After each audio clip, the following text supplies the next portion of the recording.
Bienvenue dans l'ostéopathie animale, science et passion au service des animaux, le podcast de l'ISEMA Bordeaux, l'Institut supérieur d'ostéopathie animale. À travers ces épisodes, découvrez comment l'ISEMA forme des professionnels engagés, maîtrisant une discipline exigeante au service de la santé animale. Étudiants, praticiens et experts partagent leurs expériences, leur parcours et leur vision d'une ostéopathie animale guidée par des valeurs fortes. Éthique, expertise et passion pour les animaux.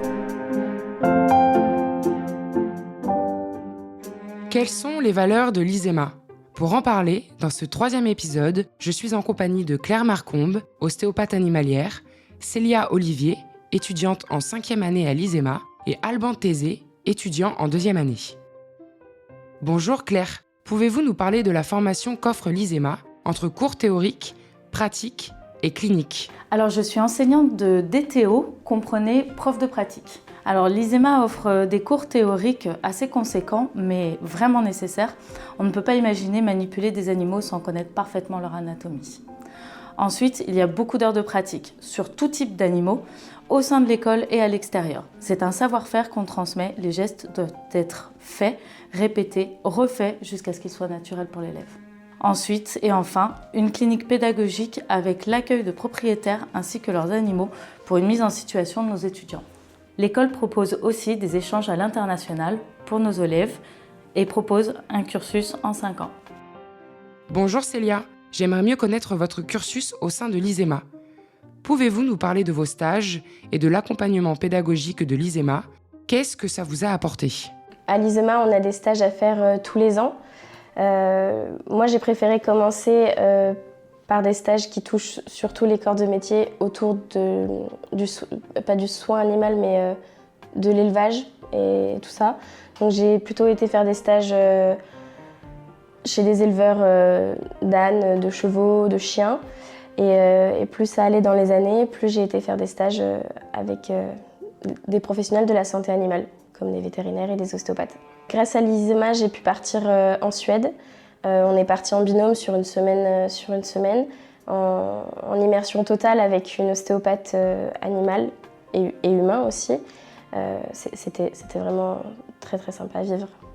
Et puis après, je suis partie un petit peu partout en France. J'ai pas mal bougé parce que j'aime bien toucher à tout. Je suis partie en Normandie pour aller voir des juments laitières. Je suis descendue jusque dans les Pyrénées pour aller dans un élevage d'ânes des Pyrénées. Et après, de temps en temps, je remonte en Vendée chez mes parents pour moi-même commencer à me créer un petit réseau. Et après, je fais pas mal de stages avec mes professeurs de l'école. Donc, je descends pas mal à Seignos. Et là, au mois d'avril, je monte avec une professeure à moi qui est ostéopathe agréée sur Paris. Célia, j'ai cru comprendre qu'en 3e année, vous êtes rentrée en clinique pédagogique. Pouvez-vous m'en parler un peu ? Oui, ça sera le cas pour toutes les promotions qui passeront par l'ISEMA, de rentrer en clinique en fin de 3e année. Moi, ça m'a permis de concrétiser un petit peu tout ce qu'on avait assimilé lors des 3 premières années et de vraiment commencer à mettre un pied dans le monde professionnel, de déjà toucher des animaux, de déjà parler avec des propriétaires sur certains sujets et puis d'apprendre à gérer une clinique et une consultation. Bonjour Alban, parlons de votre parcours à l'ISEMA. Comment l'avez-vous intégré ? Pourquoi avoir choisi de devenir ostéopathe animalier ? Et comment se passe la vie étudiante à l'ISEMA ? Je suis rentré à l'ISEMA en septembre 2023 en déposant ma candidature sur leur site directement, sans passer par Parcoursup. À l'ISEMA, on peut rentrer directement après l'obtention du baccalauréat. Ça n'a pas été mon cas. Je suis d'abord passé par 2 ans de classe préparatoire scientifique, BCPST. C'est un peu ce qui a déclenché mon envie de devenir ostéopathe, puisque de base, je venais en classe préparatoire. J'ai intégré ces classes pour devenir vétérinaire. Et puis finalement, mes résultats au concours ne m'ont pas permis de rentrer dans une école vétérinaire. J'ai dû chercher un plan B, qui a finalement pu devenir mon plan A, avec des recherches qui m'ont donné envie de devenir ostéopathe.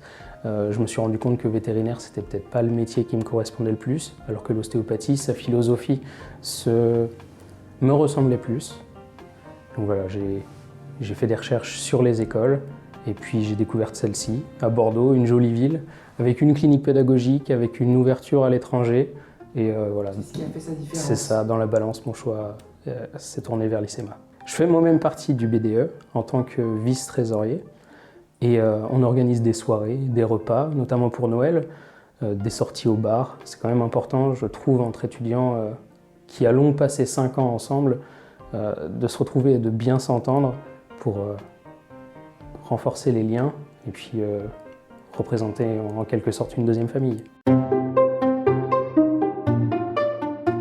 Ce podcast vous a été présenté par l'ISEMA. Merci aux intervenants pour ce moment de partage. Retrouvez-nous très bientôt pour un nouvel épisode de l'ostéopathie animale, science et passion au service des animaux, le podcast de l'ISEMA, École d'ostéopathie animale de Bordeaux.